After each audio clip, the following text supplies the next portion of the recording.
Welcome to Savage Simplicity, where I talk with smart women who are doing smart things to build lives that work for them.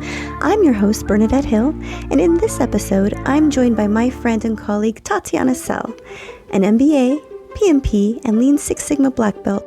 Tatiana has spent her career helping organizations perform better through data, systems thinking, and disciplined execution. Together, we talk about how those same Lean Six Sigma principles that drive efficiency and results at work can also create structure and flow in everyday life. And I'm especially excited because this episode also kicks off something new, our upcoming LeanVerse podcast. Tatiana and I are teaming up to bring you conversations that unite the technical and the human, the professional and the personal, because after all, it's all life. Now, let's dive into our conversation on Lean Six Sigma for a simpler life with Tatiana Sell. With 2 decades of experience across 5 continents, Tatiana has led transformations in industries from biotech and fintech to automotive and the government. She's also delivered more than $8 million in savings, unlocked over 200,000 hours of efficiency gains, and helped organizations bridge strategy and execution with Lean, Six Sigma, and AI-driven solutions. Beyond her corporate impact, Tatiana is one of only 150 Brazilian American women to complete the Abbott World Marathon majors. Testament to her resilience, endurance, and ability to take on bold challenges. We'll talk about how Lean Six Sigma gives us structure to align purpose with behavior, what I call the CI shift, or the continuous improvement mindset shift. And most importantly, can be a method for designing lives that actually work for us. Welcome to this show, Tatiana Sell. Thank you so much for having me, Bernadette. It's a pleasure. I'm excited about this interview. As you know, I am also in the continuous improvement world, and I also, work using Lean Six Sigma as a primary method for continuous improvement. We're talking, in professional world, we're talking about process improvement and making major changes. But we also, and as you know, you and I have that through line where we also use it in our personal lives. And I myself have improved relationships using Lean Six Sigma thought, lean thinking, my professional career as well. And it's really helped me, build a life that works better for me. And so I'm super excited to talk to you about that today. Let's start with where you started, your origin story. You grew up in Brazil. Can you tell us a little bit about that? So I grew up in a small city in Brazil called Taubaté, in the countryside of São Paulo. Regular, very happy childhood, playing on the streets, surrounded by friends. And it was, great to have the opportunity living there because we had kids from different origins as well, like lots of friends that were Japanese, which was kind of funny because now that I'm thinking, I never thought of that. Maybe it was planting the Kaizen mindset, as a child already. Who knows? You just mentioned Kaizen, and folks that are listening, most of them probably don't know what that means. Okay. I said Lean Six Sigma, and they might not know what that means. So tell us a little bit about what Kaizen means. All right. So we hear a lot about Kaizen events, Kaizen cycle. There are different definitions for the world.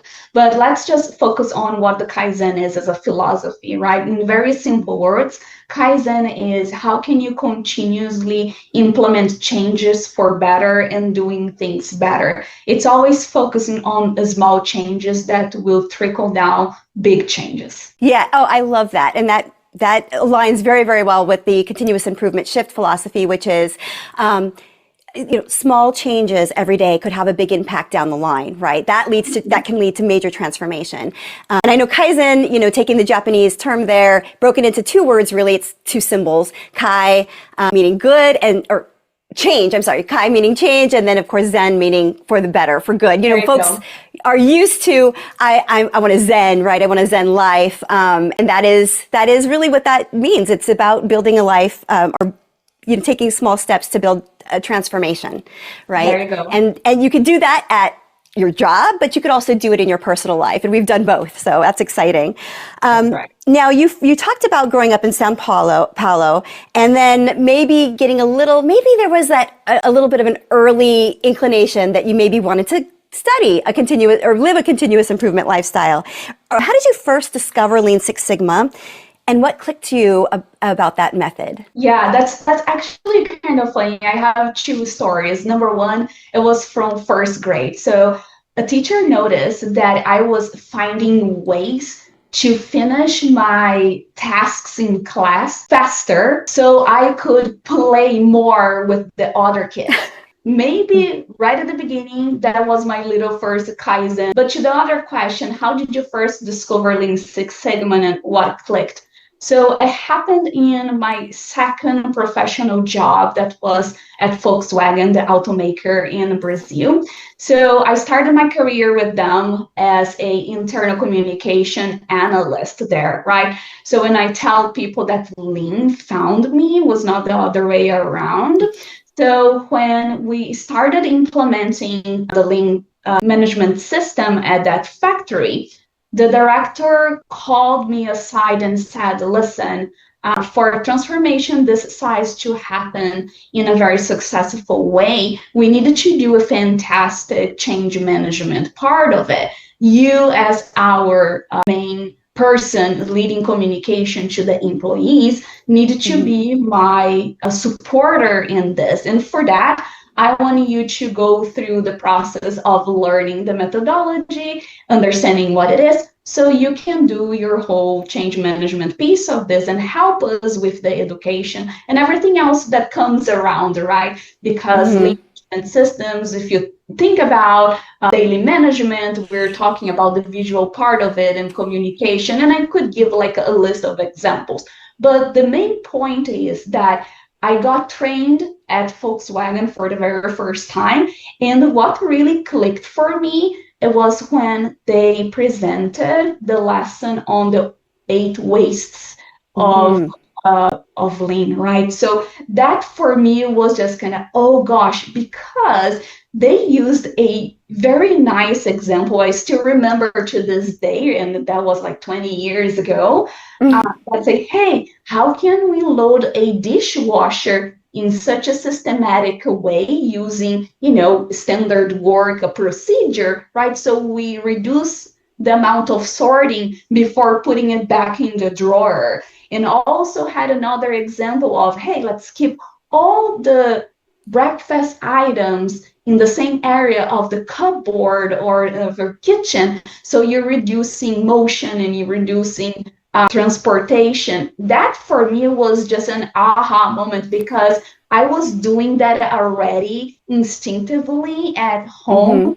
And wait a second, there is a name for it. There is a methodology for it. It just transformed the instinct into methodology that I could use it. And that was for me kind of I'm sold, that's it. So I became the supporter for all the change management, as I mentioned, but I also started doing implementations in transactional areas, right, and working on other Kaizen events as well. Well, I love that you gave those examples about, loading the dishwasher and, doing things at home a little bit because it's relatable, right? And a lot of folks listening might be saying right now, Lean Six Sigma, that sounds super technical. Right? I'm not a technical person, so this is not for me, right? And the truth of the matter is you can learn how to load your dishwasher differently. You can learn how to get your kids to do their chores, right? I mean, not perfectly maybe, but you can learn. And you can use some of these techniques at your home as well to organize your life. So the question though is that you didn't actually pursue Lean Six Sigma. You mentioned just now that it kind of found you. And so in your early career, you actually were not trained as some technical expert. Your education is really in communications. Yeah, definitely. So my bachelor's is in social communication, right? And at Volkswagen, I was working as I mentioned, internal communication analyst. So the fun thing about the job of doing PR, of doing journalism, is that always needs to be based on fact. Yes. Right? So it's fact, it's data. So I was already wired, my mindset was wired towards you're going to tell a story of something and it's to come with that data. Years later, and at that point, I was already involved with process improvement in my own space in transactional processes. I decided to pursue a undergraduate program in Brazil that it's something in between a college and an MBA. And I decided to do HR, right? So that was the part of focusing on training, developing people, and understanding what moves, right, people towards doing something and qualification. And then after that, I pursued a MBA in business. So I do believe for sure that those three areas of studies ended up kind of preparing my mindset to all the most important aspects of working with people to change something, right? And then, of course, that the certifications that came with it in project management, in Lean Six Sigma, being a black belt, just tied everything together. I do feel that I have the tools and the behaviors to be a great facilitator of structured problem solving. Yeah, you mentioned early on, you did you started out in career in journalism and then communications. You started working for Volkswagen. Now, early on in your career, what experiences did you have that might tell you that being data-driven or being able to be data-driven could act as a source of truth when, you're dealing especially in a male-dominated industry? And I have been there as well. I grew up in manufacturing. That's how I learned Lean Six Sigma to begin with. Been in lots of rooms that were filled with lots of males, maybe sometimes being the only female. So you being a young woman, right, and studying this, how did Lean Six Sigma help bridge that gap between maybe not being taken seriously? Yeah, that's a wonderful point. So I saw that very early because, as you mentioned, very male-dominated industry, and also lots of mature folks, right, that were working already with us. So every time that I would go to present a new project or something, I was taught since the beginning, say, hey, you're talking to an audience that will really feel more drawn to your ideas, recommendations if you bring the data. Right? That was the first thing that I noticed. And again, with my communication mindset, learn your audience and try to use their own type of lingo, that for me kind of, okay, so that's important because every time that you come with data, you are removing emotion out of the problem or out of the recommendation, and you're bringing kind of say, hey, those are the facts. And then after that, through my senseis, because that director that I mentioned to you, which he for me was like one of the most transformational leaders I ever had, and he's still in my life. I'm so lucky with that. But he also brought to my practical understanding that data was very important, but the Gemba evidence was as important as well.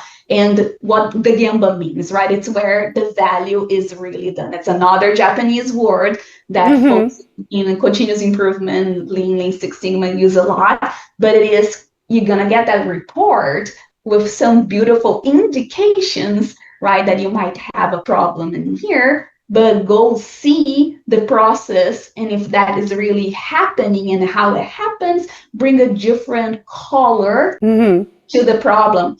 So when I was able to marry those two things, the data, the evidence, the methodology, everything started to come together. So I started to earn the right kind of attention that I wanted in those meetings, right? Making sure that I could build a brand for myself, get way more confident, have a really clear structure of how I was approaching things. Yeah, I love that you just said going to the Gemba, going to see, right? Go see. One of the biggest principles in Lean is really, don't just believe what you hear, actually go see what's going on, because then you can ask questions about you understand the process better. And the way that I use this at home is like, okay, my kids are fighting. Right? The first one comes to me and wants to tell me a story about why they're fighting. Am I going to believe that first person that comes to me? Maybe it's totally true, right? But what I'm going to do is get up and I'm going to go see, right? Go talk to the individuals that are involved in the situation. Go look at the mess on the floor that somebody, created. Go kind of dive deep into how did this really happen, or what was the root cause of this? And so I think it's so important that that you've mentioned that going and getting that data the first thing is about observation, because Lean is based on the scientific, or Lean Six Sigma based on the scientific method. I'm going to go observe what actually happened in the real place where it happened. There we go. And then that's where I'm going to get my facts and not what I hearsay, right? And I love that you said that, because in your professional career, that added value to your life, your goals, right? Because you could go with data, and then once that emotion's put aside, you get aligned with that other person, and then you use your communication skills, right, to get over whatever hump that was and get aligned. And I love that you just said that. So now I'm going to ask you about being fact and data driven. It can give you confidence, can't it? Tell us a little bit about, or tell the listeners a little bit about how being data driven and fact driven actually gave you confidence in your career. That's a very good question. And I want to say that being data driven changed my arguments from I think to that's what the data tells. I mentioned a little bit before, removing the emotion out of the conversation being important. And it's not only it brings more magnitude to what we're talking about, right? Mm-hmm. Why should you prioritize what I'm saying compared to everything else that it's happening?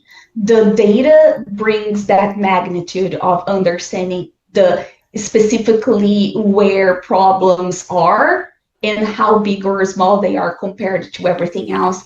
Because resources, right, time, people, they are limited, and we really need to understand where we're going to prioritize actions first. So that was the shift for me, for sure. Mm-hmm. Without Lean Six Sigma, there's a lot of people blame, right? I'm going to blame this person. They're just not doing what they're supposed to do. In reality, we find that there's a lot of underlying reasons why something may not be happening smoothly, or why the flow isn't continuous. So I love that you just said that. Now, the Savage Simplicity show is really geared towards telling the women's stories, right? Uh-huh. And do you think that there might be, do you think that women might bring something unique in thinking in terms of continuous improvement work? I do think that Lean Six Sigma is a equalizer, because it gives everyone the same framework and voice through the structure, right? Mm-hmm. When you have a room full of people that understand potentially the basics of what the structure problem solve framework it is,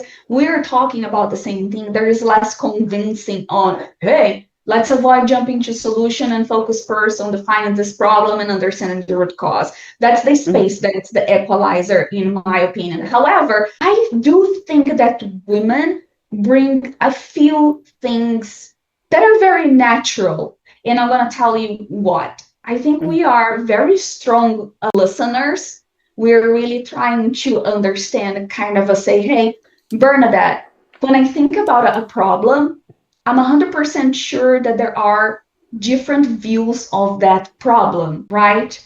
Mm-hmm. And I'm kind of, let me listen to from you, let me listen to someone else and someone else, because they are experiencing the problem in different ways. So I do believe that we're very inclined in hearing the different voices, right? Because structural problem solving is definitely a team sport, and bringing the different perspectives together seems to me a thing that the females really do it very naturally. And then there is the second point that we care, right? We care for family members, we care for kids, we care for our pets. So we do have that extra care, and trying to be very sensible to say, hey, how can I do this and impact as many people as I can with my process improvement? So I do think that we're really very inclined. We already have an extra mindset in that behavior of setting people up for success, which definitely comes as a strength when you're trying to bring the rational piece of it, and also the behavior of making that happen and set people up for success. You just talked about Lean as a human empowerment tool, not a technical methodology to get somewhere. It's that definitely can be a technical methodology to get to where you want to go, to solve problems for sure. But it's a human empowerment tool. How do you simplify it so that women can thrive using it? How am I simplifying?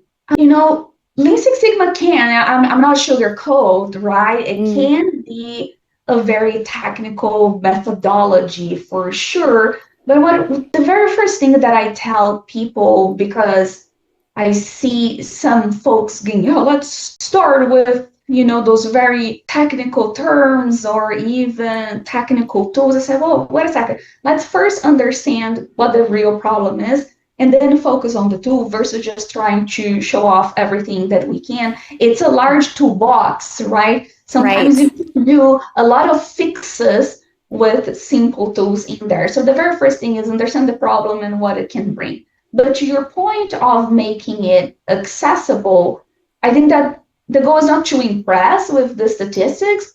It is to make change that it's understandable and actionable, right? So I do tell people every time that I'm training, say, hey, lean is business making sense. Let's demystify everything else, right? It's accessible for everyone. So when you use the plain language instead, and I almost kind of feel bad right now because I slipped out the Gamba and slipped out the Kaizen conversation, right?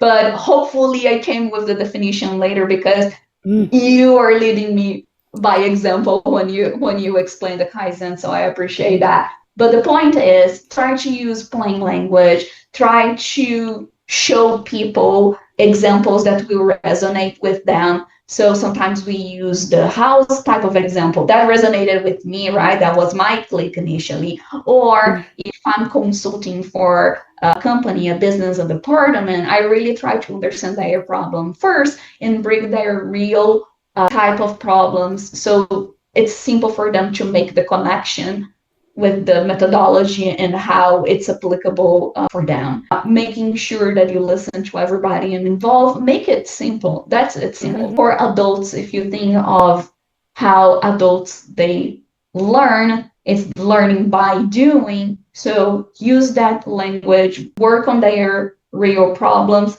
make them experience what the methodology is, the framework is, and the behaviors that come with it. And I think that ended up kind of being simple. We should be passionate about doing the improvement and not passionate about impressing people with the statistics. I love that. And you mentioned that there's, Lean Six Sigma has a very large toolbox. And I think that's why people get a little bit confused by it. Oh, it's hard to learn. It's not. Each individual tool is pretty simple. But I had a leader who told me once, and I didn't love hearing this at the time, but we all learn our lessons early on in our careers. And she said, Bernadette, when all you have is a hammer, every problem looks like a nail. And I think that comes from an idiom or something, right? And I'm always quoting that back at people as much as I didn't want to hear it at the time. I'm always quoting that back at people because it's true. Lean is about learning simple tools to help solve a particular problem. And if the tool is not simple for you to use, it's not the right tool. Right? If you have to make it fit into a paradigm, it's not the right tool. So I love that. Now, I'm going to transition a little bit from you in your professional career, Lean Six Sigma, and transition to your personal life using continuous improvement methodology. I mentioned earlier that you've completed the Abbott World Marathon Majors, right? You're being one of 150 Brazilian American women who have done that. What was that? How did you prepare mentally for that experience? And did these Lean Six Sigma concepts, help you prepare for that experience? Oh, absolutely. The very first thing is, I want to run 6 marathons. And at that point, when I made the decision, I was at a half marathon level. And said, how do I do this? Well, very first Lean Six Sigma Kaizen type of mentality is 1% better every day, right? You don't run a marathon. You don't transform a system overnight, right? So you needed to break it down into manageable pieces. Big goals, small, consistent steps. So let's improve, 14 milers today and then 16 later. So that's what the plan is by nature. It's a small progression in a very consistent way, because if you jump from a 5K to 20 miles, big stuff will break, right? So this is point number 1. The other thing is keeping up with, it's the show up every day, and especially on hard days. I think that the consistency, again, that comes with the mentality of process improvement was very important, because momentum beats motivation, in my opinion, right? So let's kind of start doing it. The other thing that it's very important to me is that don't let any setbacks define you, because in process improvement, in structure problem solving, it's very natural that you will define your problem and then all of a sudden it's not really that and you needed to iterate and start again, right? So that happened many, many times when I was increasing distance and I thought that one nutrition was really working for me and it was not. Oh my gosh, now I'm back to zero. I need to try something else, right? But the trial and error definitely matured my whole process for how I can be optimum to get to the end of the journey with the run. And every time that I had one workout, it happened at the beginning, right? I planned to run 17 miles and I just said, you know what, I'm going to tap at 15 because I just can't do it anymore. At the beginning, I would get back home crying, there's no way that we're going to save this. And now I don't even care anymore because it's an outlier in the whole process.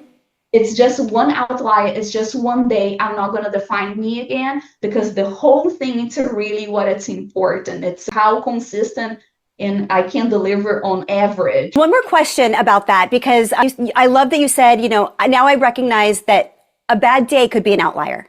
You can start with a bad day and still have a beautiful day at the end, right? You don't have to get stuck in I used to get really stuck in today's going to be a bad day and I'm going to drag all day long and my thoughts are very negative, to, you know what? It's a bad morning or it's a bad hour, right?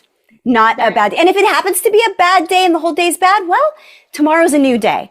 That's the positivity I love about the lean thinking. It's okay, well, this is what happened. I've learned from it. So many people, even with, let's talk about projects, so many, or whatever, they're doing something at home and it doesn't work.